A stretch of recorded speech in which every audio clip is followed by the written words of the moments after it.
Assalamualaikum warahmatullahi wabarakatuh. Selamat pagi, selamat siang, selamat sore, dan selamat malam teman-teman semua dimanapun kalian berada. Semoga selalu dalam keadaan sehat walafiat. Oke. Ya, pada kesempatan kali ini kita akan membahas mengenai persamaan diferensial, yaitu kita akan lebih berfokus kepada metode Euler. Oke, sebelum itu kita perkenalkan nama saya Rizal Fadilah. Saya NPM akhir 030 dari Fakultas Perikanan Ilmu Kelautan, Program Studi Ilmu Kelautan, Universitas Pajajaran Angkatan 2020. Oke, teman-teman, sebelum masuk ke metode Euler-nya, kita di sini akan memahami dulu mengenai apa itu persamaan diferensial. Jadi persamaan diferensial itu merupakan persamaan yang memuat satu atau lebih variabel tak bebas beserta turunannya terhadap variabel-variabel bebas. Atau dapat juga dikatakan bahwa persamaan diferensial merupakan persamaan yang memuat turunan atau turunan satu atau beberapa fungsi yang tidak diketahui. Jadi si turunannya itu dari fungsi itu belum diketahui. Nah, persamaan diferensial ini terbagi menjadi dua. Yang pertama ada persamaan diferensial biasa atau ordinary differential equation atau biasa disingkat dengan OD, dan ada persamaan diferensial parsial atau partial differential equation atau bisa disingkat dengan PDE atau PDP. Nah, si OD ini atau persamaan diferensial biasa itu merupakan persamaan diferensial yang terdiri dari satu variabel bebas. Jadi hanya terdiri dari satu variabel bebas, itu dinamakan persamaan diferensial biasa. Nah, sedangkan persamaan diferensial yang terdiri dari dua atau lebih variabel bebas itu dinamakan dengan persamaan diferensial parsial. Jadi yang membedakannya itu dari jumlah variabel bebasnya gitu, teman-teman. Oke, nah ini merupakan metode Euler itu salah satu dari klasifikasi persamaan diferensial, atau lebih tepatnya itu masuk ke persamaan diferensial biasa atau ordinary diferensial.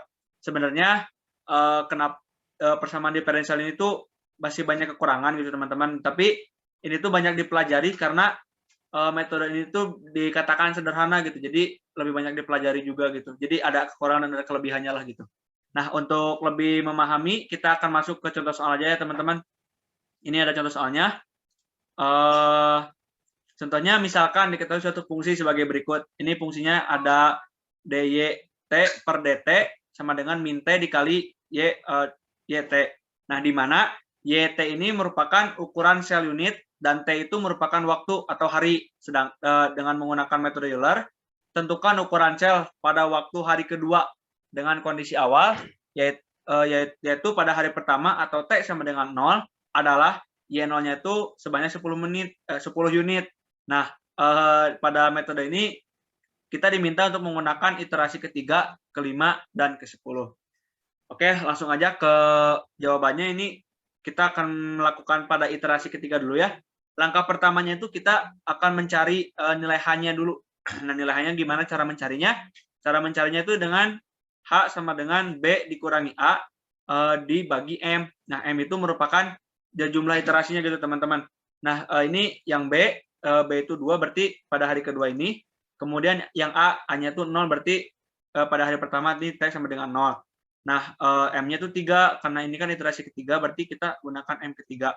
Kemudian kita hitung 2 dikurangi 0 dibagi 3 jadi H-nya itu mempunyai nilai 2/3. Nah, setelah kita mencari nilai H, kita akan melanjutkan ke nilai K. Nilai K ini cara mencarinya itu dengan M berarti M dikurangi ini 3 dikurangi 1 gitu. Dan diketahui nilai K-nya itu 3 dan K sama dengan 0, 1, 2. Jadi kita akan mencari menggunakan iterasi ketiga itu pada si K-nya itu K0, K1, dan K2. Nah, untuk K0 ini tuh YK plus 1 sama dengan YK ditambah HF dikali min T0 dikali Y0. Nah, untuk tadi kan YK ditambah 1. Nah, K-nya tuh yang pertama ini yang 0. Berarti K-nya 0 ditambah 1, Y-nya berarti 1. Kemudian Y0-nya 10. Ini sudah diketahui di dalam soal. H-nya ini 2/3 dikali min 0,10, teman-teman gitu. Dan diketahui hasilnya untuk Y1 atau pada K sama dengan 0 itu hasilnya 10. Dan kemudian kita akan lanjut ke K sama dengan 1. Nah, rumusnya sama kayak tadi, kita masukkan aja. Berarti K sama dengan 1 berarti Y-nya Y2 gitu ya teman-teman, karena K ditambah 1 jadi 1 tambah 1 jadi 2. Kita masukkan aja ke rumus ini Y1 ditambah HF dikali min T1 dikali Y1. Nah, Y1 ini menggunakan nilai yang tadi sudah kita hitung pada K0, yaitu hasilnya 10. Dan setelah dimasukkan ke rumus, bahwa diketahui nilai dari Y2 atau K sama dengan 1 itu hasilnya 5,56. Nah, setelah itu kita akan lanjut ke K sama dengan 2, di mana K sama dengan 2 itu sama dengan K1 dan K0 itu rumusnya, dan yang membedakannya itu di ini, di T2 dan Y2. Nah, Y2-nya kita menggunakan nilai 5,56. Dan setelah dimasukkan rumus, dapat diketahui bahwa hasil dari Y3 atau dari K sama dengan 2 itu 0,62. Nah, dari iterasi ketiga ini dapat disimpulkan bahwa hasil yang didapatkan itu pada iterasi ketiga itu hasilnya itu sebanyak 0,62 unit.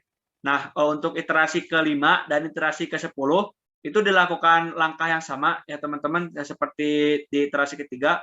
Mungkin jika dijelaskan itu akan panjang gitu, karena langkahnya juga sama.